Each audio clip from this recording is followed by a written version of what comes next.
व्यक्तं येन भूतले स्वयं रूपकदा मह्यं ददाति स्वपदान्तिकं। वन्देऽहं श्रीगुरो श्रीयुतपदकमलं श्रीगुरुन् वैष्णवांश्च श्रीरूपं साग्रजातं सहगण रघुनाथान्वितं तं सजीवं साद्वैतं सावधूतं परिजनसहितं कृष्णचैतन्यदेवं श्रीराधाकृष्णपादान् सहगण ललिता श्रीविशाखान्वितंश्च।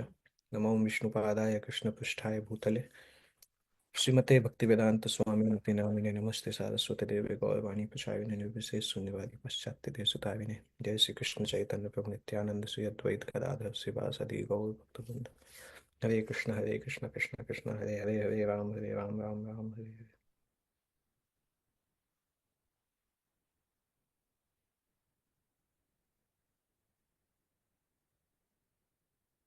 हरे कृष्ण।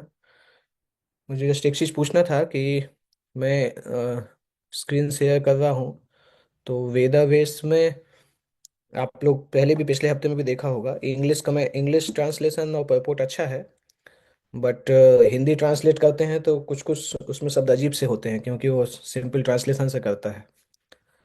तो चैतन्य चैतामृत का हिंदी पीडीएफ मेरे पास नहीं है अभी। अभी भी मतलब मिल भी नहीं रहा है, कहाँ कहाँ से मिलेगा देखना पड़ेगा। तो अगर मैं इंग्लिश शेयर करूँगा तो चलेगा या उसका हिंदी ट्राई करते हैं। हिंदी मैंने ट्रांसलेट किया परंतु कुछ कुछ शब्दों में डिफिकल्टी आती है, डिफिकल्टी इन द सेंस वो ट्रांसलेटर ट्रांसलेटर डिवोटी नहीं है, वो एआई ट्रांसलेटर है, इसलिए कई बार वो बता नहीं पाता एग्जैक्टली क्या लिखा हुआ है। जबकि इंग्लिश में प्रभुपाद जी का है तो इंग्लिश में क्लियर पता चलता है। ओके। तो लास्ट वीक में हमने ये कंप्लीट किया था अपना चतुश्लोकी चतुश्लोकी भागवतम। लास्ट वीक हमने कंप्लीट किया था 4 श्लोक, भागवतम के मुख्य 4 श्लोक जो कि समझाए गए थे भगवान। और अभी क्या चल रहा है, आप में से कोई बता सकते हैं कि अभी हम क्या डिस्कस कर रहे हैं?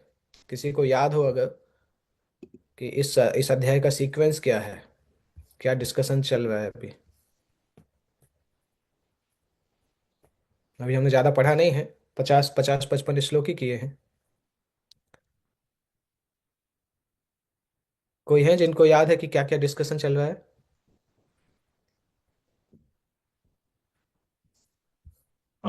प्रभु मैंने लास्ट वीक तो नहीं ज्वाइन किया था बट उसके पहले का मुझे याद है हाँ कि बताइए।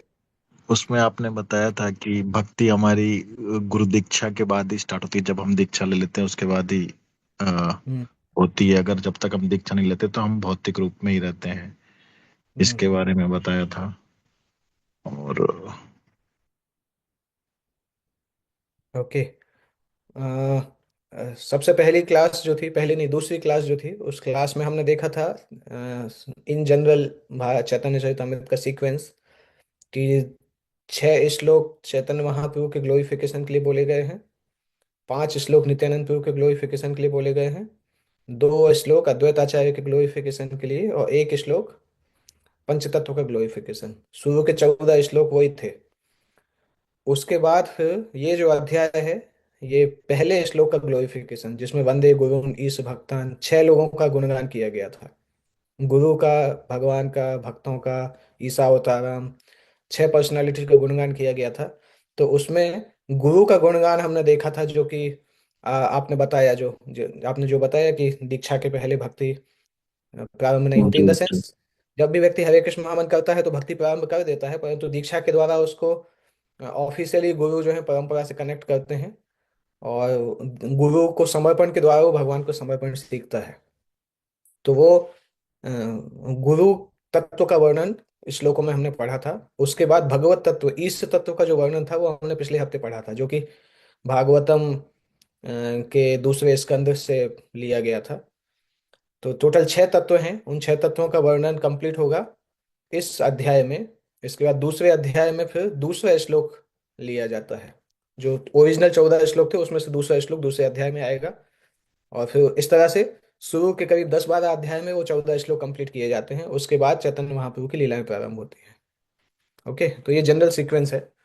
आदि लीला में मोस्ट ऑफ द चैप्टर्स उन्हीं 14 श्लोकों को एक्सप्लेन करने के लिए बताए गए हैं। और उन 14 श्लोकों को एक्सप्लेन करने के बाद फिर चैतन्य महाप्रभु की लीलाएं प्रारंभ होती हैं। तो अभी मैं शेयर करता हूँ। हमने श्रीमद् भागवतम का चतुश्लोकी भागवतम कंप्लीट किया था। उसके बाद ये श्लोक जो है ये कृष्ण कार्णामृत ग्रंथ में से है। चिंतामणि जयति सोम गिरिर्गुरु में, शिक्षा गुरु च भगवान सिखिपिंच मौलि, यत्पाद कल्पतरु पल्लव शेखरेषु, लीला स्वयंवर रसम लभते जयश्री। अगर आपको ध्यान होगा, आप में से जो भी बड़ौदा के जो भक्त हैं उनको ध्यान होगा कि पिछले साल हमने इस्कॉन बड़ौदा का 25वां एनिवर्सरी जब मनाया था, तो उसमें इसी टॉपिक पे ड्रामा किया था दोनों दोनों जगह पे। सयाज वो सयाजी नगर गुरु में भी इसी थीम पे ड्रामा किया गया था।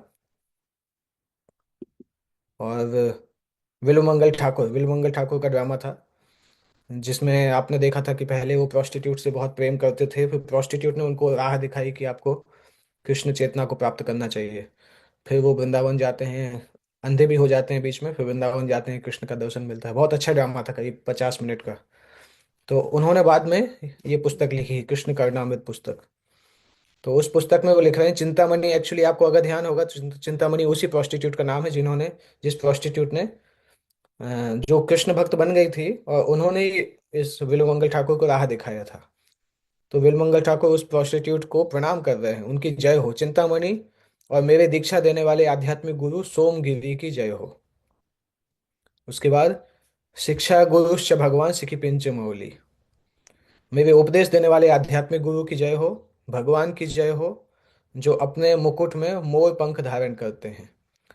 उसके बाद यत पाद कल्प तरु पल्लव शेखरेशु, उनके कमल के चरणों की छाया में, जो कि कल्प वृक्षों के समान है, जय श्री राधा रानी एक शाश्वत संगिनी की दिव्य मधुरता का आनंद लेती हैं। ये कृष्ण कर्णामृत का श्लोक है जो कि विलुमंगल ठाकुर बोल रहे हैं। चिंतामणि इनके दीक्षा वाले आध्यात्मिक गुरु, फिर शिक्षा गुरु भगवान, और राधा रानी, तो इनकी जय हो। और तात्पर्य में भी वही लिखा है कि यह श्लोक कृष्ण कर्णामृत से लिया गया है, जिसे विलुमंगल ठाकुर ने लिखा था। विलुमंगल ठाकुर को लीला सुख के नाम से भी जाना जाता है, और उनको भगवान की लीला में प्रवेश करने की इच्छा थी। और वृंदावन में ब्रह्म कुंड के आसपास 700 सालों तक रहे वो। विलुमंगल ठाकुर की आयु बहुत लंबी थी, 700 ईयर्स तक वो वृंदावन में ब्रह्म कुंड के पास में निवास करते थे। ब्रह्म कुंड,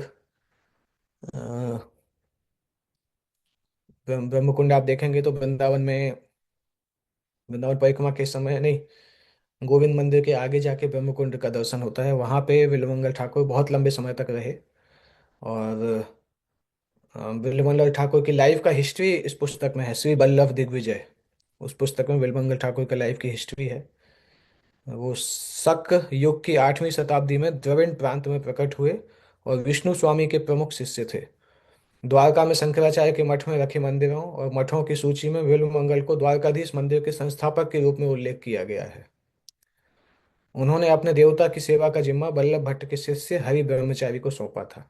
बहुत पुरानी बात है, 8वीं शताब्दी की बात है। तो विल्वमंगल ठाकुर ने भगवान की लीला में प्रवेश किया था अपने आयु के, अपने साक्षात अपनी, जब जीवन चल रहा था उसी समय। और उन्होंने अपने दिव्य अनुभव, एक्चुअली भगवान उनके साथ खेलने के लिए आते थे, तो उन्होंने अपने दिव्य अनुभव और प्रशंसा को कृष्ण कार्नामृत पुस्तक में लिखा है। और उस पुस्तक के बिगिनिंग में उन्होंने अपने विभिन्न गुरुओं को प्रणाम किया है, जहाँ से ये श्लोक लिया गया है। ये ध्यान देने योग्य बात है कि उन्होंने उन सभी की समान रूप से पूजा की है। उल्लेखित प्रथम आध्यात्मिक गुरु चिंतामणि है, जो उनके निर्देश देने वाले आध्यात्मिक गुरुओं में से एक थी, क्योंकि उन्होंने सबसे पहले उन्हें आध्यात्मिक मार्ग दिखाया था। चिंतामणि एक वैश्या थी, जिनके साथ विल्वमंगल अपने जीवन के आरंभ में अंतरंग थे। उन्होंने वो वैश्या ने उन्होंने उन्हें भक्ति सेवा के मार्ग पर चलने की प्रेरणा दी। और चूंकि उन्होंने उन्हें कृष्ण से प्रेम करके पूर्णता प्राप्त करने के लिए भौतिक अस्तित्व को त्यागने के लिए राजी किया, इसलिए उन्होंने सबसे पहले उन्हें अपना सम्मान अर्पित किया। ये ट्रांसलेशन इतना अजीब लिखा है कि उन्होंने उन्हें समझ में ही नहीं आता किसने किसको। अजीब तरीके से ट्रांसलेशन किया है। गूगल गूगल ट्रांसलेटर है ऑब्वियसली। इसके बाद वो अपने दीक्षा देने वाले आध्यात्मिक गुरु सोमगिरी को, और फिर भगवान के सर्वोच्च व्यक्तित्व को, जो उनके उपदेश देने वाले आध्यात्मिक गुरु थे, अपना सम्मान देते हैं। वे स्पष्ट रूप से भगवान का उल्लेख करते हैं, जिनके मुकुट पर मोर पंख है, क्योंकि वृंदावन के स्वामी ग्वाले कृष्ण विलुमंगल के पास उनसे बात करने और उन्हें दूध पिलाने के लिए आते थे। भगवान के व्यक्तित्व श्री कृष्ण की अपनी आराधना में वे कहते हैं कि जय श्री भाग्य की देवी श्रीमती राधा रानी पारलौकिक रस का आनंद लेने के लिए भगवान के चरण कमलों की छाया में शरण लेती हैं। और ये कृष्ण कर्णामृत ग्रंथ का मुख्य कंटेंट है, भगवान कृष्ण श्रीमती राधा रानी की लीलाओं के लिए समर्पित है। बहुत सारी दिव्य लीलाओं का वर्णन है उसमें। और कृष्ण के जो रसिक भक्त हैं, भगवान कृष्ण के बहुत रसिक भक्त जो हैं, उनके द्वारा ये ग्रंथ बहुत रेगुलरली पढ़ा जाता है। कृष्ण कर्णामृत ग्रंथ रसिक भक्तों में बहुत प्रसिद्ध ग्रंथ है। इसके बाद उसी उसी सीक्वेंस में तत्व को समझा रहे हैं। जीवे साक्षात नहीं ताते गुरु चैत्य रूपे शिक्षा गुरु होय कृष्ण महंत स्वरूपे। अभी पहले इन्होंने दीक्षा गुरु का वर्णन किया। पिछले एक दो हफ्ते पहले जो हमने पढ़ा था, दीक्षा गुरु का वर्णन कर रहे थे। इस श्लोक से शिक्षा गुरु का वर्णन कर रहे हैं। शिक्षा गुरु होय कृष्ण महंत स्वरूपे। चूंकि जीवे साक्षात नहीं ताते गुरु चैत्य रूपे। चैत्य रूप में गुरु जो होते हैं परमेश्वर कहलाते हैं, परमात्मा। परमात्मा चैत्य रूप में गुरु कहलाते हैं। परंतु परमात्मा तो सामने डायरेक्टली नहीं उपस्थित उपस्थित होते हैं, और हम अनुभव भी नहीं कर पाते हैं। भगवान डायरेक्टली सामने आएंगे तो देखना भी मुश्किल है, देख भी नहीं पाएंगे। इसलिए अ, भगवान जो है वो एक शिक्षा गुरु के रूप में प्रकट होते हैं, महंत स्वरूप है, परम भक्त के रूप में। चूंकि हम परमात्मा की उपस्थिति को प्रत्यक्ष रूप से अनुभव नहीं कर सकते, इसलिए वे हमारे सामने मुक्त भक्त के रूप में प्रकट होते हैं। ऐसे आध्यात्मिक गुरु कोई और नहीं बल्कि स्वयं कृष्ण है। बोलने का मतलब स्वयं कृष्ण, कृष्ण के इंटीमेट पार्षद हैं। यहाँ पे एक समझना होगा, महंत स्वरूप का मतलब होता है जो कि परम भक्त है। मतलब हमने ये कॉन्सेप्ट पहले भी पढ़ा था कि शिक्षा गुरु सामान्यतः बहुत एडवांस भक्त होता है। इन जनरल प्रभुपाद जी लिखते हैं कि दीक्षा गुरु के संपर्क में हम आते हैं और दीक्षा गुरु हमें आकर्षित करते हैं, और इवेंचुअली उनकी शिक्षाओं को सुनते सुनते हम उनको दीक्षा गुरु जैसा स्वीकार करते हैं, और वो हमें परंपरा से कनेक्ट करते हैं। तो इन जनरल जो भक्त हमें जनरल निर्देश देते हैं, धीरे आगे जाके वो हमें दीक्षा प्रदान करते हैं। और अगर शिक्षा गुरु कोई है तो शिक्षा गुरु गाइड करते हैं दीक्षा गुरु की तरफ। परंतु आध्यात्मिक स्तर पर शिक्षा और दीक्षा गुरु दोनों दोनों उत्तम अवस्था में होना चाहिए, एटलीस्ट मध्यम अवस्था तक होना चाहिए। तो हमने वो वर्णन भी किया था कि शिक्षा गुरु बहुत ऊंचा प्लेटफॉर्म होता है। इसलिए इस्कॉन में इस प्रकार से दिए जाते हैं कि मेंटर या काउंसलर बोला जाता है, क्योंकि शिक्षा गुरु बोलना इतना आसान नहीं है। शिक्षा गुरु होने के लिए व्यक्ति के अंदर क्वालिफिकेशन होना चाहिए। इसलिए जो भी प्रचार करते हैं, जब भी नए भक्तों को प्रचार करते हैं, तो ध्यान देना चाहिए प्रचारक को कि उसके मन में इस तरह से नहीं आए कि अभी मैं शिक्षा गुरु बन गया हूँ, क्योंकि वो स्तर भक्ति का ऊंचा स्तर माना जाता है। कोई भी अगर है किसी दूसरे को भक्ति में ला रहा है, प्रचार कर रहा है, तो गुरु है, परंतु शिक्षा गुरु बनने के लिए उसका स्तर ऊंचा होना चाहिए। या ये भी बोल सकते हैं कि एक लेवल पे शिक्षा गुरु हो सकता है, परंतु अभी भी वो खुद भी प्रैक्टिसिंग अवस्था में है। तो किसी बद्ध जीव के लिए भगवान कृष्ण से सीधे मिलना संभव नहीं है, लेकिन यदि कोई सच्चा भक्त बन जाता है और गंभीरता से भक्ति सेवा में संलग्न होता है, तो भगवान कृष्ण उसे अनुग्रह दिखाने और भगवान की सेवा के लिए उसकी सुप्त प्रवृत्ति को जगाने के लिए निर्देश देने वाले आध्यात्मिक गुरु को भेजते हैं। और बाह्य इंद्रियों के समक्ष प्रकट होते हैं, और साथ ही चैत्य गुरु के रूप में भगवान भीतर से निर्देश करते हैं। तो अंदर से भगवान परमात्मा चैत्य गुरु के रूप में निर्देश करते हैं, बाहर से वो शिक्षा प्रदान करते हैं। ततो दुस्संगम उत्सृज्य सत्सु सज्जेत बुद्धिमान संत एवस्य छिन्दन्ति मनोव्यासंगम संगम उक्ति भी। श्रीमद् भागवतम, अ, ये भगवान कृष्ण उद्धव के बीच का संवाद है। ऑलमोस्ट भागवतम के एंड है, उद्धव गीता का लगभग अंत अंत की तरफ का है। ततः इसलिए दुस्संगम उत्सज्य, इसलिए बुरे संगों को त्याग कर सत्सु सज्जेत बुद्धिमान, जो बुद्धिमान व्यक्ति होते हैं वो सत्सु सज्जेत भक्तों की संगति करते हैं। बुद्धिमान लोग क्या करते हैं? बुरी संगति को त्याग कर भक्तों की संगति करते हैं। संतः एवस्य छिन्दन्ति मनोव्यासंगतम मुक्ति भी। इस तरह से जो अ, अपने सिद्ध उपदेशों से ऐसे संत व्यक्ति की भक्ति सेवा की प्रतिकूल गतिविधियों से जुड़ी गांठ को काट सकते हैं। जो बुद्धिमान लोग हैं उनको बुरी संगति से बच के भक्तों की संगति करना चाहिए, क्योंकि संतों के अंदर ये शक्ति होती है कि मन की जो आसक्ति होती है उस आसक्ति को अपने निर्देशों से काट के खत्म कर सकते हैं। भगवान कृष्ण ने उद्धव गीता में सुनाया था, और ये किस सेक्शन में आया था? पुरुरवा और उर्वशी, उनकी कहानी जो कि भागवतम में 9वें स्कंद में आती है, वो ही कहानी उद्धव गीता में भगवान फिर से उसको समराइज करते हैं। तो उस सेक्शन से संबंधित है ये जो है, वहां पे ये श्लोक आता है। जब उर्वशी ने पुरुरवा को छोड़ा तो वह वियोग से बहुत दुखी हुई और उसे अपने दुख पर काबू पाना सीखना पड़ा। तो दिव्य विज्ञान सीखने के लिए आवश्यक है कि हम सबसे सबसे आवश्यक है कि दुष्संग से बचें, अवांछनीय व्यक्तियों की संगति से दूर रहें। ऐसी ऐसी संगति जिससे जिनके अंदर ऑब्जेक्शनेबल हैबिट्स होती हैं या पाप कर्म में लगे होते हैं, उनकी संगति से बचना चाहिए। और संत और ऋषियों की संगति करें जो कि दिव्य ज्ञान प्रदान कर सके। ऐसे आत्मज्ञानी लोगों के शक्तिशाली शब्द हृदय में प्रवेश करते हैं, जिससे अवांछनीय संगति के वर्षों से संचित सभी गलतफहमियां दूर हो जाती हैं।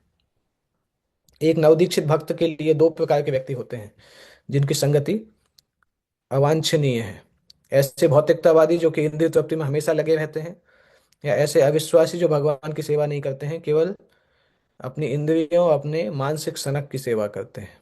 इन दो संगति से भक्तों को बचना चाहिए। एक और श्लोक जो कि तीसरे स्कंद का है, ये भी इसी को सपोर्ट करता है। सताम प्रसंगान मम वीर्य संविदो भवन्ति हृत्कर्ण रसायन कथा तज्जोषणादा स्वपवर्गवर्त्मनि श्रद्धा रतिर्भक्तिरनुक्रमिष्यति।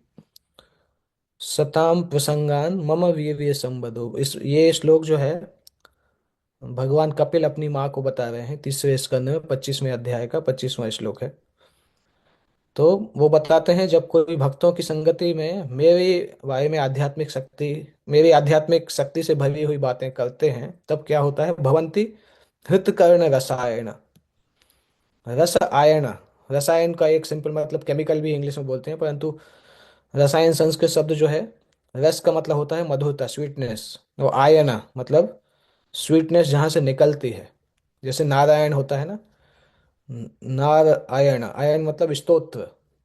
तो रसायन मतलब रस का स्तोत्र, मधुरता का स्तोत्र। तो जब भक्तों के बीच में भगवान की आध्यात्मिक शक्ति से भरी हुई बातें होती हैं, तो उससे क्या होता है? तद जोशनाद आंसू। आंसू मतलब बहुत जल्दी व्यक्ति मुक्ति के रास्ते पे बढ़ने लगता है। कैसे बढ़ता है मुक्ति के रास्ते पे? सबसे पहले उसकी श्रद्धा बढ़ती है, उसके बाद उसका आकर्षण बढ़ता है, उसके बाद उसका भक्ति बढ़ता है। एक के बाद एक, श्रद्धा, फिर रति, फिर भक्ति उसकी जागृत होने लगती है। भगवान के आध्यात्मिक रूप से शक्तिशाली संदेश पर केवल भक्तों के समाज में ही उचित चर्चा की जा सकती है, और उस संगति में इसे सुनना बहुत ही सुखद होता है। यदि कोई भक्तों से सुनता है तो पारलौकिक अनुभव का मार्ग शीघ्र ही खुल जाता है, और धीरे धीरे उसे दृढ़ विश्वास प्राप्त होता है, जो समय के साथ साथ रति, आकर्षण और भक्ति में विकसित होता है। तो भक्तों का संग आवश्यक है। आवश्यक मतलब इतना मैंडेटरी है कि उसके बिना भक्ति चल ही नहीं सकता है। वो संग ऑफलाइन हो या ऑनलाइन हो। अगर कोई भक्त ऐसी जगह पे है जहाँ पे कोई ऑफलाइन कुछ प्रोग्राम नहीं हो पा रहे हैं, तो ऑनलाइन संग करना चाहिए। पर ऑफलाइन संग ऑनलाइन से ज़्यादा अच्छा होता है, क्योंकि पर्सनल रिलेशनशिप भी बन सकता है।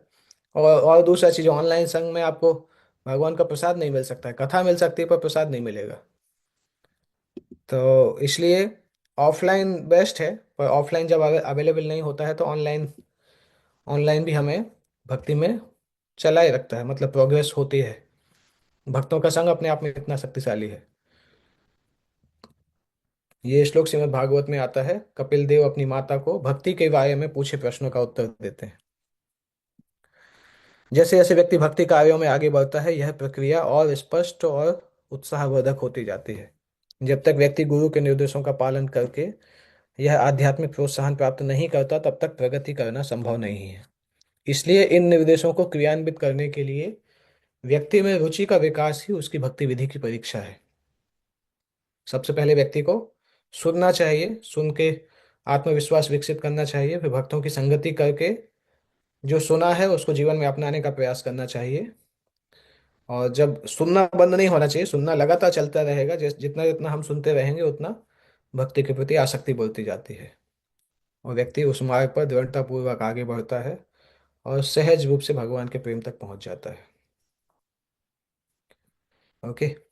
ईश्वर स्वरूप भक्त तार अधिष्ठान, भक्तेर हृदय कृष्णेर सतत विश्राम। ईश्वर स्वरूप भक्त तार अधिष्ठान, अधिष्ठान का मतलब अ, इष्ट, इस धातु का मतलब होता है बैठना, अधि का मतलब होता है नीचे। तो घर के नीचे, घर में जब हम बैठते हैं, अधिष्ठान का मतलब निवास कहलाता है, हाउस या निवास। हाँ, यहाँ पे निवास लिखा है, सेम मीनिंग है, जहाँ पे हम आश्रय प्राप्त करते हैं। तो ईश्वर स्वरूप भक्त तार अधिष्ठान, क्योंकि भगवान भक्त के हृदय में हमेशा विराजमान रहते हैं, इसलिए भक्त का हृदय भगवान का निवास स्थान होता है। क्योंकि भगवान हमेशा वहां पे विश्राम करते हैं, इसलिए वो भगवान का निवास स्थान होता है। ऐसा भक्त भगवान की निरंतर प्रेम भक्ति में लगा रहता है। और भगवान की शक्तियों में से तीन शक्तियां प्रमुख होती हैं। अनलिमिटेड शक्तियां हैं, परंतु उसमें से कुछ शक्तियां प्रमुख हैं। और उसमें से एक शक्ति भक्त भी एक शक्ति के रूप में होता है, और भगवान शक्तिमान होते हैं। तो शक्ति और शक्तिमान का जो संबंध है, वो संबंध ही अपने आप में ये होता है कि सारी शक्तियां शक्तिमान की सेवा में लगी रहती हैं। जब तक जीव को पता नहीं रहता है भक्ति का रहस्य, तब तक वो अ, कृष्ण और आध्यात्मिक गुरु की कृपा से परम सत्य की सेवा करने की अपनी योग्यता को उजागर कर सकता है। तब भगवान स्वयं को उसके हृदय में प्रकट करते हैं, और वो ये जान सकता है कि कृष्ण प्रत्येक शुद्ध भक्त के हृदय में विराजमान है। कृष्ण वास्तव में प्रत्येक जीव के हृदय में हैं, हृदय में स्थित हैं, लेकिन केवल एक भक्त ही इस तथ्य को महसूस कर सकता है। ओके। हाँ, मतलब भगवान परमात्मा के रूप में सभी के अंदर है, परंतु लोग कभी उसको रियलाइज नहीं कर पाते हैं। जब हम पहली बार भक्ति करना चालू करते हैं, तब वो रियलाइजेशन आना प्रारंभ होता है कि किस प्रकार से भगवान जो है वो सभी के हृदय में व्याप्त है। एक और श्लोक भागवत से आता है, जहाँ पे भगवान और भक्त का संबंध। ओके, संस्कृत में मिस्टेक है यहाँ पे। साधवो हृदय मह्यम साधुनाम हृदय अहम, हृदय तु अहम। इसमें लिखा है साधुनाम हृदय टीवी अहम। ओके। साधुनाम हृदय तु अहम, मद अन्य तेना जानन्ति ना हम तेभ्यो मना अपि। भगवान क्या बता रहे हैं? साधवो हृदय मह्यम, साधुनाम हृदयम तु अहम। मैं साधुओं के हृदय में रहता हूँ। साधु मतलब मैं भक्तों के हृदय में रहता हूँ, और मेरे हृदय में भक्त रहते हैं। और मद अन्य ते न जानन्ति, मेरे अलावा वो किसी को नहीं जानते हैं। और इसीलिए ना हम तेभ्यो मनागपि, इसलिए मैं भी उनके अलावा किसी को नहीं जानता हूँ, नहीं मानता हूँ या जानता हूँ। जानन्ति मतलब जानना। तो भक्त मेरे हृदय में रहते हैं, मैं उनके हृदय में रहता हूँ। वो मेरे अलावा किसी को नहीं जानते, इसलिए मैं उनके अलावा किसी को नहीं जानता। अपने आप से पूछने की जरूरत है कि हम भगवान के अलावा किसी और को अपना हृदय दे के तो नहीं बैठे हैं। ये इंपॉर्टेंट चीज़ है। अगर हम अपने हृदय को टटोलेंगे तो बहुत सारी सूक्ष्म ऐसी भौतिक अटैचमेंट हैं, जिनको अपने हृदय का कुछ कुछ हिस्सा हम दे के बैठे हैं। वो कोई भी हो सकता है, हमारा बैंक बैलेंस भी हो सकता है, रिश्तेदार भी हो सकते हैं, कोई भी हो सकते हैं, और भौतिक संसार की इच्छाएं भी हो सकती हैं। परंतु सिंसियरली पूछना होगा कि हम किसको अपना हृदय दिया है। अगर भगवान को पूरा हृदय दिया है, तो भगवान भी हमारे हृदय में रहेंगे पूरा, और भगवान भी हमें अपने हृदय में रखेंगे। परंतु अगर हम भगवान से बोलते नहीं, भगवान एक्चुअली पूरा स्पेस आपको नहीं दे पाएंगे, आपको पूरा स्पेस देंगे तो बाकी को कहाँ पे रखेंगे। तो भगवान को हम थोड़ा स्पेस देते हैं, फिर उसी जो स्थान है, छोटा सा ही आसन होता है हृदय में, तो उसी आसन में हम किसी और को भी बिठा देते हैं। भगवान थोड़ा एडजस्ट करो। जैसे कभी, ओके, जैसे कभी आपके घर में कोई गेस्ट अगर आता है, मान लो, और आप एक कुर्सी बिछाते हो, एक कुर्सी पे उस गेस्ट को बिठा दिया। अभी दूसरा गेस्ट आया, थोड़ा बड़ा कुर्सी था, बोलते अरे आप थोड़ा एडजस्ट कर लो, एक और बैठ जाएंगे। ठीक है, एडजस्ट हो जाएगा। तीसरा आ गया, तीसरे को फिर बिठाया, फिर चौथा आया, चौथे को बिठाया। तो अ, कब तक पहला जो गेस्ट है वो कब तक बैठेगा? कुछ देर बाद वो छोड़ के चला जाएगा, उठ के चला जाएगा, कि आपको केयर ही नहीं है आपको अपने गेस्ट की। तो इसी तरह से अगर भगवान को अपने हृदय में बिठाएंगे और साथ साथ भगवान से बोलेंगे भगवान थोड़ा एडजस्ट कर लीजिए, बाकी और चीज़ों को भी बिठाना है और भी लोगों को बिठाना है, तो भगवान बोलेंगे ठीक है उन सबको ही बिठा लो, फिर मैं चला जाता हूँ। तो इसलिए सावधान रखना होगा ऐसे श्लोक पढ़ के कि क्या हमने सही में भगवान को अपने हृदय में बिठाया है, और अगर बिठाने का प्रयास कर रहे हैं तो और कितनी चीज़ों को हम रख रहे हैं भगवान के साथ साथ। आइडियली भगवान यहाँ पे लिख रहे हैं कि उनके हृदय में मैं हूँ, मेरे हृदय में वो है, मेरे अलावा वो किसी को नहीं जानते और मैं भी उनके अलावा किसी को नहीं मानता। यहाँ पे एक चीज ध्यान देने योग्य है, क्योंकि मन में प्रश्न आ सकता है कि नहीं नहीं, ऐसा कैसे, फिर हम दूसरों से उदासीन कैसे हो सकते हैं। उदासीनता की बात नहीं की जा रही है, यहाँ पे बात की जा रही है अपना हृदय देने की। हृदय देने की मतलब हम अफेक्शनेट सभी को रह सकते हैं, स्नेह तो सभी को कर सकते हैं, परंतु जो आसक्ति है वो भगवान के लिए होनी चाहिए। क्योंकि जिसके लिए हमारे मन में आसक्ति है, मृत्यु के समय हम उसी के बारे में सोचेंगे। अगर सबसे ज्यादा आसक्ति भगवान के लिए है तो मृत्यु के समय हम भगवान के बारे में सोच पाएंगे। अगर भगवान से ज्यादा आसक्ति किसी और के लिए रखी, बोलना बहुत आसान है कि नहीं नहीं भगवान हमारे लिए, भगवान के लिए सबसे ज्यादा आसक्ति है, परंतु हमें फील ही नहीं होता है कि भगवान हमारी जिंदगी के मुख्य व्यक्ति हैं। अगर भगवान हमारी जिंदगी के मुख्य व्यक्ति होते तो भगवान का मंदिर घर में सबसे छोटी जगह पे नहीं होता, और घर में मेन जगह पे तो टीवी रहती है। दैट मीन्स टीवी हमारे लिए भगवान है, क्योंकि टीवी को हमने घर का मुख्य स्थान दिया हुआ है। जो हॉल है हमारा, वहाँ पे बड़ी सी टीवी रहती है, और भगवान जो है छोटी सी जगह पे रहते हैं। कभी कभी किसी किसी घर में देखते हैं कि जहाँ पे सीढ़ी बनी रहती है उसके नीचे की जो जगह होती है वहाँ पे भगवान को रख देते हैं। तो बोलने में तो बहुत अच्छा लगता है कि नहीं नहीं भगवान हमारे लिए इंपॉर्टेंट है, परंतु भगवान को हमने जिंदगी में जगह कितना दिया है वो देखना इंपॉर्टेंट है। भगवान को हम खाते हैं, परंतु खाने के पहले याद नहीं आता कि भगवान को खिलाना जरूरी है कि नहीं। तो फिर कैसे हमने जगह दिया है, केवल बोलने से तो नहीं होता है ना, जिंदगी होना चाहिए। ये तुलसी माला पहनते हैं उसका मतलब होता है कि भगवान को दिए बिना हम कुछ नहीं खाएंगे, और कोई शब्द गले से बाहर नहीं निकलेगा जो भगवान को पसंद नहीं है। और इस चूंकि इस शरीर में तुलसी माला धारण की है, तो इस शरीर से कोई ऐसा काम नहीं होगा जो कि भगवान को स्वीकार नहीं है। तो वो डिटर्मिनेशन कठिन होता है, मतलब इतना आसान नहीं है, बोलना आसान होता है।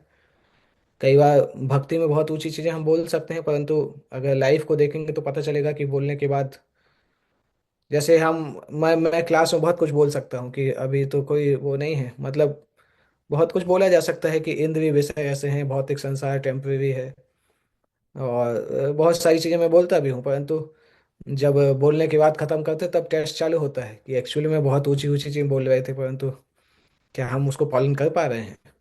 कठिन, वो एक स्ट्रगल होता है। बोलना आसान होता है परंतु पालन करना स्ट्रगल होता है। उसके लिए लाइफ टाइम प्रैक्टिस की जरूरत पड़ती है, और लगातार इंद्रिय विषयों को टॉलरेट करने की जरूरत पड़ती है। तो ये एक इम्पॉर्टेंट श्लोक है, बहुत सारी लर्निंग्स हैं इस श्लोक में कि भगवान को कैसे हम हृदय में स्थान देना चाहिए, केवल बोलने के लिए नहीं, अपनी क्रियाओं से भी दिखाना चाहिए कि हाँ भगवान को हमने अपनी जिंदगी में सबसे ऊंचा स्थान दिया है। यहाँ पे तात्पर्य में आ रहा है, ये श्लोक जो है, ये दुर्वासा मुनि और भगवान महाराज अम्बरीश के बीच में जो गलतफहमी होती है, जो कॉन्फ्लिक्ट होता है, उस समय ये वर्णन है। क्योंकि ये स्टोरी आप सभी जानते होंगे, मुझे समझाने की आवश्यकता नहीं है। दुर्वासा मुनि जब अम्बरीश महाराज को मारने वाले थे, तो सुदर्शन चक्र सामने आ गए थे राजा की रक्षा करने के लिए। और जब सुदर्शन चक्र ने दुर्वासा मुनि पर वो किया, दुर्वासा मुनि पर हमला किया, तो हथियार के डर से वो भाग गए और स्वर्ग में सभी महान देवताओं से शरण मांगी। उनमें से कोई भी उनकी रक्षा करने में सक्षम नहीं था, और इसलिए दुर्वासा मुनि ने भगवान विष्णु से क्षमा के लिए प्रार्थना की। हालांकि भगवान विष्णु ने उन्हें सलाह दी कि यदि उन्हें क्षमा चाहिए तो उन्हें महाराज अम्बरीश से प्राप्त करना होगा। भगवान ने बोला एक्चुअली सुदर्शन चक्र जब देखता है कि वैष्णव के ऊपर कुछ गलत हुआ है तो तुरंत भागता है, मेरी बात भी नहीं मानता मानता फिर। अगर आपको अपनी रक्षा करनी है तो अम्बरीश के पास जाइए, क्योंकि अम्बरीश को बचाने के लिए सुदर्शन आया है, तो मैं सुदर्शन को नहीं रोकूंगा। फिर फाइनली अम्बरीश महाराज से जाके उन्होंने क्षमा मांगी।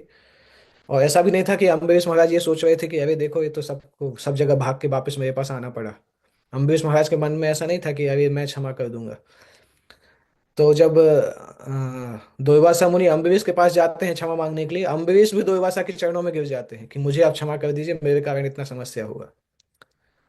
तो वो अम्बरीश का नेचर होता है, शुद्ध भक्त का नेचर ऐसा होता है। फिर अम्बरीश बोलते हैं, दुर्वासा एक्चुअली बोलते हैं कि भगवान विष्णु ने बोला है कि अगर आप सुदर्शन को बोलेंगे तो सुदर्शन रुकेगा। तो अम्बरीश महाराज जी नहीं सोचते हैं कि अरे देखो कितना अच्छा है, भगवान विष्णु ने आज सर्टिफाई किया कि जब तक मैं नहीं बोलूंगा तब तक सुदर्शन चक्र रुकेगा नहीं, देखो मैं कितना बड़ा भक्त हूँ। अम्बरीश ये सोचते हैं कि सुदर्शन चक्र इतने शक्तिशाली हैं। तो अम्बरीश क्या बोलते हैं कि सुदर्शन चक्र से प्रार्थना करते हैं कि अगर मैंने अपनी जिंदगी में कोई भी वैष्णव की कुछ थोड़ी बहुत सेवा की हो, मुझे पता है मैंने बहुत कम सेवा की है, परंतु थोड़ी बहुत भी सेवा की हो, उसका फल मैं, उस फल के शक्ति पे मैं आपको बताता हूँ कि आप इनके साथ कुछ मत करिए। इस तरह से सुदर्शन चक्र ने फिर दुर्वासा मुनि को माफ किया था। वो सेक्शन 9 में, इस 9th कैंटो 9वें स्कंद में आता है। वो सेक्शन बहुत अच्छा सेक्शन है भागवतम में। तो उस समय भगवान ने अम्बरीश महाराज के बारे में ये श्लोक बोला था कि साधु मेरे हृदय हैं और मैं उनका हृदय हूँ, इसलिए मैं उनके अलावा किसी को नहीं जानता, वो मेरे अलावा किसी को नहीं जानते। भगवान पूर्ण और समस्याओं से मुक्त होने के कारण अपने भक्तों की पूरी तरह से देखभाल कर सकते हैं। उनकी चिंता यह है कि उनके चरणों में शरण लेने वाले सभी लोगों को कैसे ऊपर उठाया जाए और उनकी रक्षा की जाए। यही जिम्मेदारी आध्यात्मिक गुरु को भी सौंपी जाती है। प्रामाणिक आध्यात्मिक गुरु की चिंता यह है कि भगवान के प्रतिनिधि के रूप में उनके सामने आत्मसमर्पण करने वाले भक्त किस प्रकार प्रगति कर सकते हैं। भगवान का सर्वोच्च व्यक्तित्व हमेशा उन भक्तों का ध्यान रखता है जो उनके चरण कमलों में शरण लेकर उनके ज्ञान की खेती में पूरी तरह से लगे रहते हैं। ज्ञान की खेती क्या है? ये कुछ गलत ट्रांसलेशन है। ज्ञान का अनुशीलन होगा, देखते हैं क्या लिखा है। Cultivating knowledge. देखो यही प्रॉब्लम है गूगल ट्रांसलेट में। कल्टिवेटिंग नॉलेज ऑफ हिम, उसमें ज्ञान का खेती लिखा है। भगवान के बारे में ज्ञान प्राप्त करने का प्रयास करते हैं। Okay next. भगवद्भिधा भागवत तीर्थभूत स्वयं विभो तीर्थी कुर्वन्ति तीर्थानि स्वान्तस्थेन गदाभृतः। ये श्लोक युधिष्ठिर महाराज ने इनके लिए, विदुर के लिए बोला था। जब विदुर वापस आते हैं धृतराष्ट्र को ज्ञान प्रदान करने के लिए, तब युधिष्ठिर महाराज विदुर को ये श्लोक बोलते हैं कि आपके जैसे जो संत हैं वो तीर्थ स्थान के समान हैं, और तीर्थी कुर्वन्ति तीर्थानि, क्योंकि आप भगवान को अपने हृदय में रखते हैं, तो आपके जैसे साधु तीर्थ को तीर्थ बनाते हैं। एक्चुअली इसके पीछे स्टोरी भी है। 5,000 साल पहले जब भगवान इस संसार से जा रहे थे, तो गंगा देवी ने भगवान से प्रार्थना किया था कि भगवान कलयुग आने वाला है, आप तो जा रहे हैं, परंतु कलयुग में तो सारे पापी लोग मेरे पानी में स्नान करेंगे और अपने पाप मुझे दे के जाएंगे। तो इतने लोगों का पाप मैं कैसे हैंडल करूंगी, मेरा क्या होगा? तो भगवान ने बोला था कि आप चिंता मत करो, 5,000 साल बाद मेरे नाम के उपासक आएंगे, जो कि मेरे नाम का लगातार जप करेंगे, और वो आके आपके जब जल में स्नान करेंगे तो आपके सारे पापों को वो खत्म कर देंगे। तो इसलिए जब शुद्ध भक्त तीर्थ स्थान पे जाते हैं, तो शुद्ध भक्त उस तीर्थ स्थल को पवित्र करने के हिसाब से तीर्थ स्थल को पवित्र करने के लिए जाते हैं।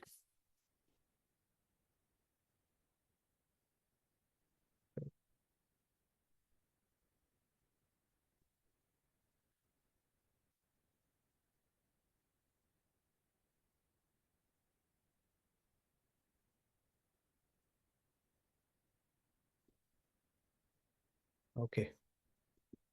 तो जब शुद्ध भक्त वहां जाते हैं तो उनके प्रभाव से वो तीर्थ स्थल पवित्र हो जाता है।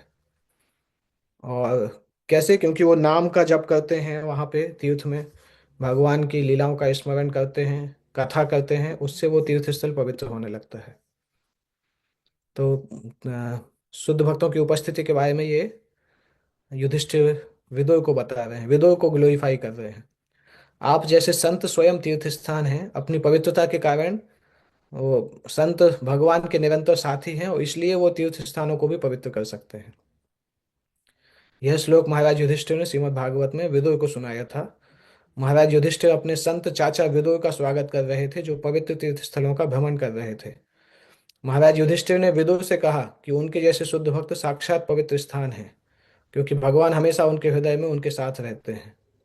उनकी संगति से पापी व्यक्ति पाप कर्मों से मुक्त हो जाते हैं, इसलिए जहां भी शुद्ध भक्त जाता है वो तीर्थस्थल पवित्र हो जाता है। और पवित्र स्थान पवित्र क्यों होते हैं? ऐसे शुद्ध भक्तों की उपस्थिति के कारण। तो एक चीज समझने लायक है कि सामान्यतः अभी आप देखेंगे भारत में जो चलता है कि ज्यादातर जो हिंदू लोग हैं, सनातन धर्म के फॉलोअर्स हैं, वो तीर्थ में क्यों जाते हैं? डुबकी लगाने के लिए, जल में स्नान करने के लिए जाते हैं। परंतु शास्त्र बताते हैं कि वो अपने आप में सबसे इंपॉर्टेंट चीज नहीं है। सबसे इंपॉर्टेंट चीज है वहां पे तीर्थ स्थल में उपस्थित शुद्ध भक्तों को ढूंढना, उनसे आध्यात्मिक आध्यात्मिक गाइडेंस प्राप्त करना, अध्यात्म के बारे में सुनना। तो परंतु अभी वो चीज गायब हो चुकी है। अभी तीर्थ स्थल में जाते हैं, जैसे प्रयाग जाते हैं, बनारस जाते हैं, तो सबका एक ही गोल होता है, कैसे गंगा में डुबकी लगाना है। वो अच्छा है, परंतु वो मुख्य गोल नहीं है। मुख्य गोल है शुद्ध भक्त का संग प्राप्त करना, क्योंकि शुद्ध भक्त का संग प्राप्त करेंगे तो हम आध्यात्मिक जीवन प्रारंभ कर सकते हैं। तो वो भागवत बताता है कि तीर्थ स्थलों में जाके हमें शुद्ध भक्तों से सुनना सबसे महत्वपूर्ण है। शुद्ध भक्तों से सुनना कई बार वहां स्नान करने से भी ज्यादा महत्वपूर्ण माना जाता है, क्योंकि श्रवण के द्वारा हम भगवान को जान सकते हैं। हमारी अवस्था में श्रवण के द्वारा ही हम भगवान को जान सकते हैं। अगर हम श्रवण नहीं करते हैं, केवल गंगा में स्नान करके आते हैं, तो हमारे कुछ पाप तो खत्म होंगे, परंतु आध्यात्मिक जीवन शुरुआत होगा वो श्योर नहीं है। इसलिए आप देखेंगे कई बार लोग सालों सालों से गंगा स्नान कर रहे हैं, अलग अलग त्योहारों पे जाते हैं, कभी कभी माघ मेला में भी जाते हैं, कुंभ मेला में भी जाते हैं, स्नान करते हैं, परंतु तब भी हम देखते हैं उनका भक्ति चालू नहीं होता है, क्योंकि उन्होंने शुद्ध भक्ति से श्रवण नहीं किया है। पुण्य कर्म मिल रहे हैं, परंतु भक्ति स्टार्ट नहीं हो पा रहा है, अध्यात्म स्टार्ट नहीं हो पा रहा है। इसलिए शुद्ध भक्त का संग कई बार उससे भी ज्यादा महत्वपूर्ण होता है। तो अगर शुद्ध कभी हम तीर्थ में जा रहे हैं, वहां जाके अगर हमें भक्तों से सुनने का मौका मिलता है, तो वो जैकपॉट के जैसा है। वो बेस्ट बेस्ट चीज है, श्रवण करने का मौका मिलना सबसे अच्छा स्थान है। ओके। अभी नेक्स्ट आता है, सेई भक्त गण होय द्विविध प्रकार, परिषद गण एक साधक, साधक गण आर। दो ऐसे शुद्ध भक्त होते हैं। एक तो भगवान के निरंतर सहयोगी, पार्षद, और दूसरे नए भक्त साधक गण होते हैं। तो भगवान के पूर्ण सेवक उनके निजी सहयोगी माने जाते हैं, जबकि पूर्णता प्राप्त करने का प्रयास करने वाले भक्तों को नवदीक्षित कहा जाता है। सहयोगियों में से कुछ भगवान के व्यक्तित्व के ऐश्वर्य से आकर्षित होते हैं, अन्य भगवान के वैवाहिक प्रेम से आकर्षित होते हैं। निजी सहयोगी मतलब भगवान के एटर्नल एसोसिएट, जो कि भगवान के धाम में भगवान के साथ रहते हैं। और नवदीक्षित भक्त मतलब जो कि इस संसार में दीक्षा लेके भगवान की भक्ति प्रारंभ करते हैं। तो निजी सहयोगी में भी कुछ लोग वैकुंठ में रहते हैं, कुछ लोग द्वारका में रहते हैं, कुछ अयोध्या में रहते हैं, कुछ मथुरा में, कुछ वृंदावन में।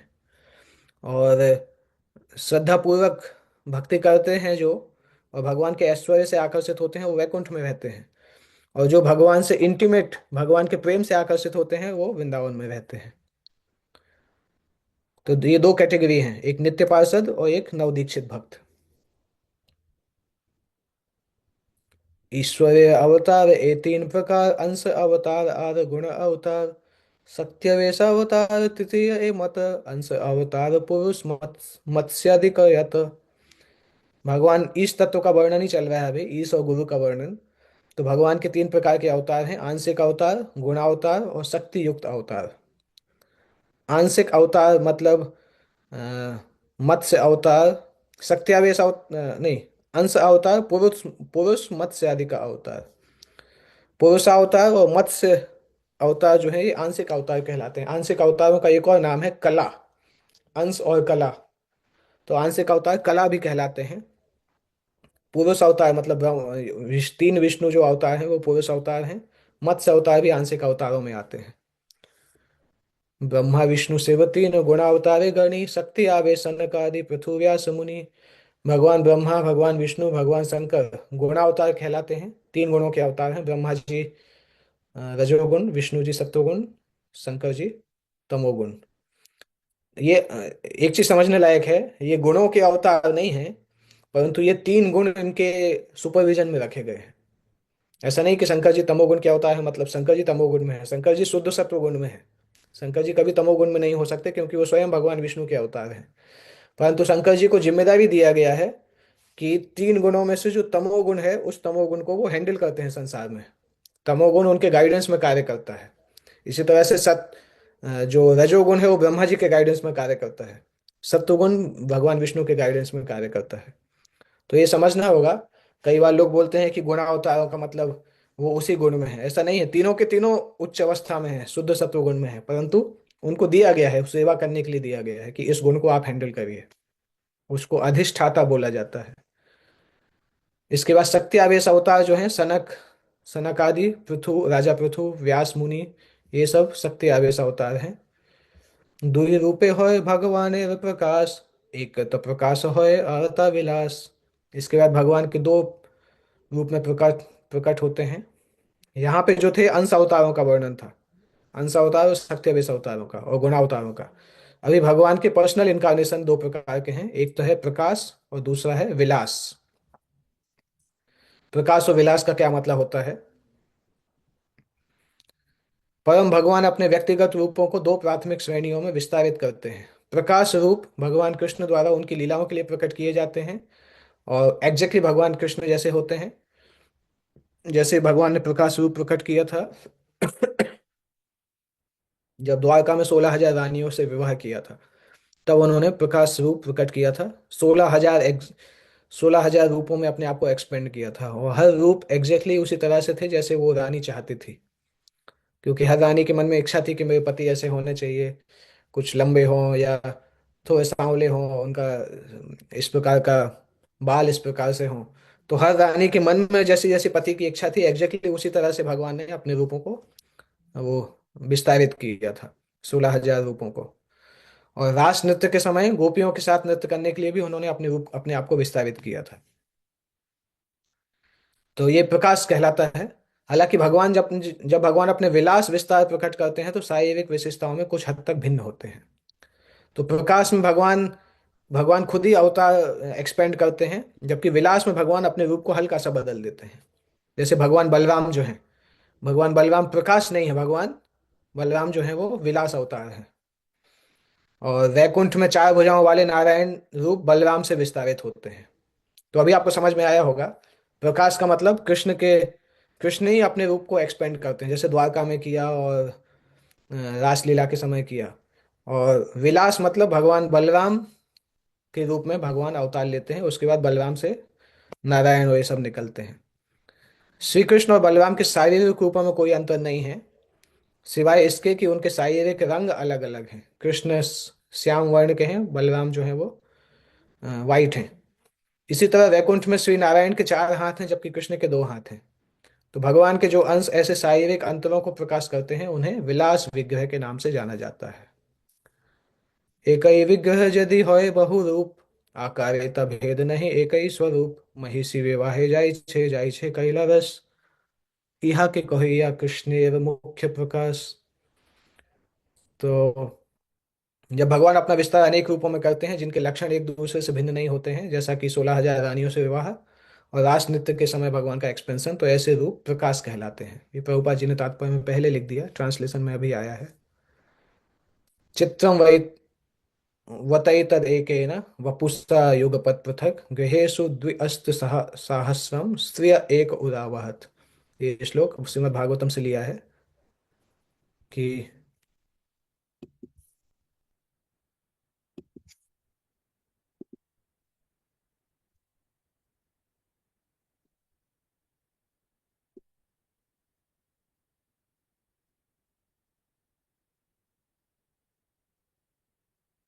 यह आश्चर्य की बात है कि भगवान श्री कृष्ण जो अद्वितीय हैं, उन्होंने 16,000 समान रूपों में विस्तार करके 16,000 रानियों से उनके घरों में विवाह किया। रसोत्सव संप्रवृत्ति, रासलीला का वर्णन इस श्लोक में आया है। जब भगवान कृष्ण ने गोप गायिकाओं के समूह से घिरे हुए रास नृत्य का उत्सव प्रारंभ किया, तो समस्त योग शक्तियों के स्वामी ने स्वयं को प्रत्येक दो गोपिकाओं के बीच में स्थापित कर लिया। दो गोपिकाओं के बीच में एक कृष्ण रहते थे। इस प्रकार उन्होंने अपने आप को एक्सपेंड किया था। ओके। और उसी में से भागवतम में से ही और वर्णन आ रहा है। जब गोपियां और कृष्ण इस प्रकार एक साथ आए तो प्रत्येक लड़की ने सोचा कि कृष्ण उसे अकेले में प्यार से गले लगा रहे हैं। भगवान की इस अद्भुत लीला को देखने के लिए स्वर्ग के निवासी, उनकी पत्नियां जो नृत्य देखने के लिए बहुत उत्सुक थे, अपने सैकड़ों विमानों में आकाश में उड़ गए। उन्होंने फूलों की वर्षा की और मधुर मधुर ढोल बजाए। देवता लोग क्यों आए? क्योंकि ये जो रासलीला नृत्य था ये धरती पे कभी होता नहीं था, ये तो गोलोक वृंदावन में होता था। तो देवताओं के जीवन काल में उनको पहली बार मौका मिला कि रासलीला देखने का अवसर है। जैसे गवर्नमेंट ने बोला था ना अभी इस बार कि ये कुंभ मेला 144 साल बाद हो रहा है, तो इतनी भीड़ लगी। जितने लोग पहले कुंभ मेला में नहीं आते थे उससे डबल ट्रिपल लोग, क्योंकि उनको लगा 144 साल बाद हो रहा है, मतलब हमारे जीवन में तो इसके बाद हम ऑप्शन ही नहीं आएगा, क्योंकि इतना कौन जीता है। तो ज्यादा लोग भाग के गए। तो ऐसे ही देवताओं को लगा था कि भगवान तो क्या है, ब्रह्मा जी के दिन में एक बार ही आते हैं, और जब भगवान वृंदावन के भगवान आते हैं तभी ये नृत्य देखने मिलता है। तो जिनको मौका मिला वो एकदम भागते हुए आकाश पथ से भागते हुए वो लीला देखने के लिए आए। अनेकत्व प्रकटता रूप रूप यस्यैक एकदा सर्वथा ततस्वरूप एव सप्रकाश इति वियते। तो ऐसे रूप जिनमें विशेषताएं समान हो और कई रूप हों और एक साथ प्रदर्शित हों, ऐसे रूपों को प्रकाश बोला जाता है। एक ही विग्रह किंतु आकार होय, अनेक प्रकाश होय विलासतार नाम। किंतु जब अनेक रूप एक दूसरे से थोड़े थोड़े भिन्न होते हैं तो उनको विलास बोला जाता है।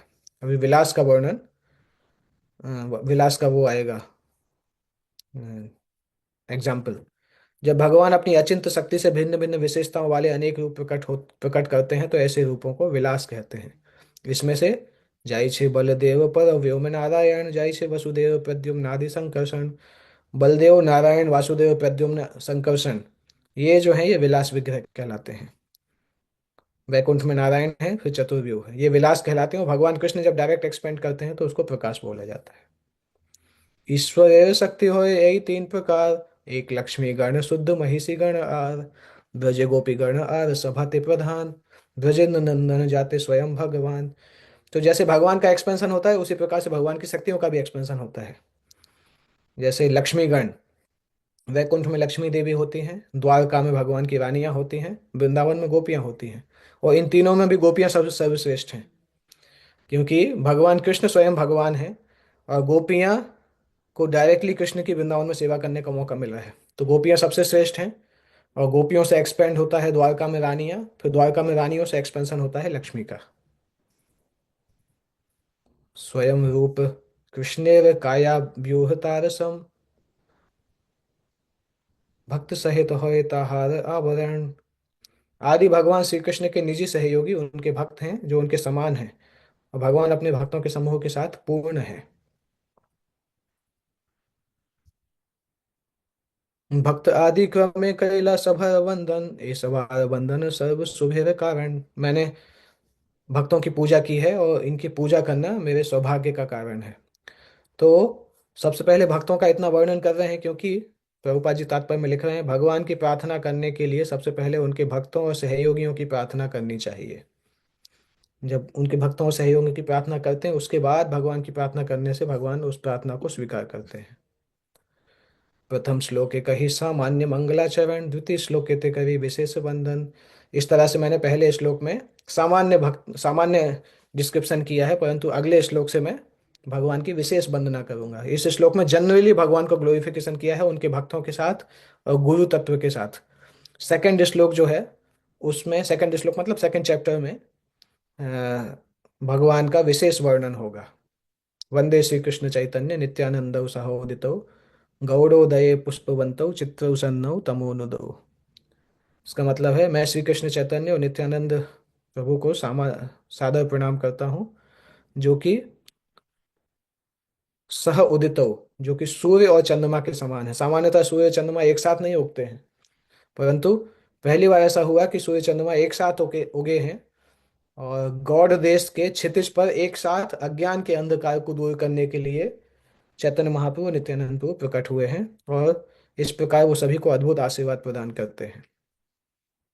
ब्रजे जय बिहारे पूर्वे कृष्ण बलराम, कोटि सूर्य चंद्र जिनी दोहरा निज धाम। से दुई जग तेरे होई असदय, गौड़ दे से पूर्व शैले कविला उदय। पहले जो कृष्ण बलराम ब्रज में जन्म लिए थे, वृंदावन में जन्म लिए थे, और जिनका तेज कोटि सूर्य चंद्रमा के लाखों गुणों से भी ज्यादा तेजस्वी थे, से ही दुई जगत तेरे होइया सदय। जब उन्होंने देखा कलयुग में जगत में लोग बहुत पतित हो गए हैं, तो इस पतित जगत के उद्धार के लिए दयावान होके गौड़ देश में, मतलब पश्चिम बंगाल में पूर्वी क्षितिज में फिर से प्रकट हुए हैं। वही कृष्ण बलराम जो ब्रज में थे, फिर से दयावान होके वो गौड़ देश में प्रकट हुए हैं। श्री कृष्ण चैतन्य आद प्रभु नित्यानंद जहाँ प्रकाश सर्व जगत आनंद। वो दो भगवान हैं, चैतन्य महाप्रभु, नित्यानंद प्रभु, जिनके प्रकाश से पूरा संसार प्रसन्न है। इनके अवतरण होने से संसार खुशी से भर गया है। सूर्य चंद्र हरे जाय छे सब अंधकार, वास्तु प्रकाश्य करे धर्मेर प्रचार। ए माता दुई भाई जीवेर अज्ञान, तमो नाश करे कैला तत्व वस्तुदान। जिस प्रकार से सूर्य और चंद्रमा सब जगह अंधकार को हरण करते हैं और प्रत्येक वस्तु को स्वरूप प्रकट करते हैं, उसी प्रकार से अ, ये दोनों भाई जीव के अज्ञान को दूर करके, अज्ञान तम नाश करी, जीव के अज्ञान और अंधकार को दूर करके शुद्ध भक्ति का, परम सत्य का ज्ञान प्रदान करते हैं। अज्ञान तमेव अज्ञान तमेव नाम कहिए कैटव, धर्म अर्थ काम मोक्ष वांछा आदि सब। अभी अज्ञान तम को जो दूर करते हैं, वो क्या है, अज्ञान है क्या, वो अंधकार क्या है जिसकी बात चल रही है। वो अंधकार जो है कैतव, जिसमें धार्मिकता, आर्थिक विश्वास, इंद्रिय तुष्टि और मोक्ष, ये सब कुछ अंधकार कहा जाता है। क्योंकि धर्म अर्थ काम मोक्ष में अगर कोई व्यक्ति लगता है तो लंबा रास्ता है, जबकि शास्त्र बताते हैं कि सीधे कृष्ण प्रेम की तरफ आना चाहिए। ओके, भागवत का श्लोक आया है ये, भागवतम का दूसरा श्लोक। ठीक है, इसके आगे हम 90 तक हमने पढ़ा है, इसके आगे हम नेक्स्ट क्लास में वर्णित कर सकते हैं। किसी को कोई प्रश्न अगर पूछना है तो पूछ सकते हैं। याद रखिएगा नेक्स्ट क्लास में 91 से करेंगे। हरे कृष्णा प्रभु जी, धन्यवाद, प्रणाम। यस प्रभु। प्रभु जी, ये भगवान ने जब ब्रह्म सुमो लीला लीला में जो गोप कुमार और बछड़ों का जो लिया था अवतार, हाँ, उसको कौन सा अवतार बोल सकते हैं, जैसे प्रकाश या विलास? विलास अवतार था, क्योंकि रूप अलग अलग थे ना। हाँ जी प्रभु जी। सबके रूप अलग अलग थे वो। कृष्ण थे, कृष्ण ही थे, परंतु गोप कुमारों के रूप में आए थे, गायों के रूप में आए थे, बछड़ों के रूप में आए थे। ओके। ओके प्रभु जी। Okay, so we can end here. Shri Chaitanya Charitamrita की जय। जगत गुरु श्री